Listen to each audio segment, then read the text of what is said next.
California man will be sentenced later this month on charges for distributing child pornography. The lawyers in this case met this morning in federal court. After a brief hearing, I had the chance to speak with John Jeffress, the defense counsel for Daniel Branco, the man facing these charges. Here's what he had to say. So can you tell me an idea of what went on, or what your case is about, just in general? Well, the case is a federal case involving the transportation of child pornography. It was a sting operation conducted by the FBI and by the Metropolitan Police.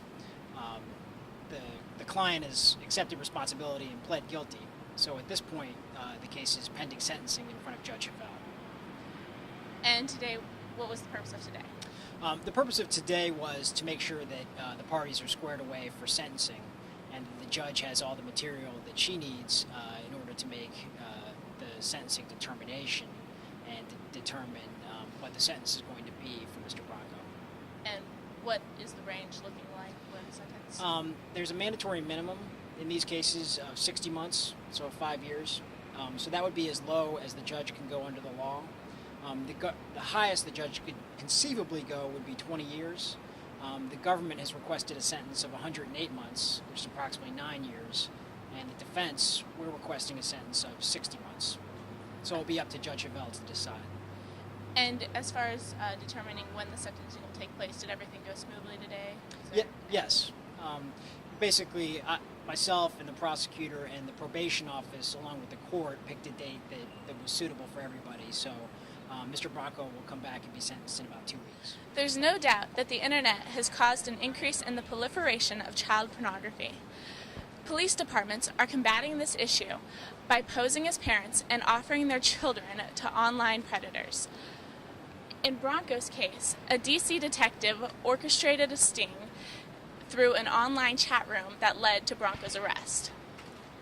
His attorney discussed this sting and other issues that were raised by the extent of Branco's actions and the possible punishments that he may face. There's actually a lot of debate among judges and among lawyers and attorneys in these cases about the appropriate sentence for someone who has merely viewed child pornography online or sent it over email, but has never actually done anything to harm a child in the real world or so forth. So the government feels like the higher sentences are appropriate, but the defense community and many judges feel that the sentences should be a little lower, and that somebody's life shouldn't be ruined over something like this. So those issues are all at play here, and Judge Havel will have to decide in this case what the appropriate sentence is for the case. What I read about the case indicates that he was willing to engage in activities with children. Would that indicate or would that affect the sentencing? Well, he has not. He's only pled guilty to the distribution of the photographs and not any activity involving children. The other thing is sometimes in these sting operations, the police sort of encourage a defendant to say certain things and to make real-world plans, and the defendants, sort of when caught up in these instant message sessions and so forth, say things that in reality they would never do. So that'll be one factor in sentencing, with the government saying, oh, he might have done these things, but really they have no evidence that he ever planned on making any trips. There were no plane tickets ever bought. There were no travel arrangements ever made. So they're faced with that reality too, and our contention that he never would have actually done anything in the real world. He's from California, and the transportation is for D.C. When was he in D.C.? Why was he in? He actually was never in D.C. The police officer who was acting in an undercover capacity online was located in D.C. He was in San Diego. But the fact that the police officer was doing everything out of D.C. means that under federal law there is what's called venue in D.C., so the case can be brought here.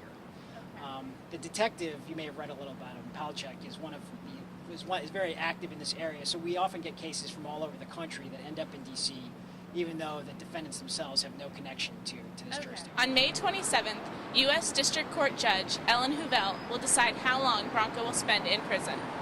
This is Jayna Johns, covering crime and justice in D.C. Thank you for watching.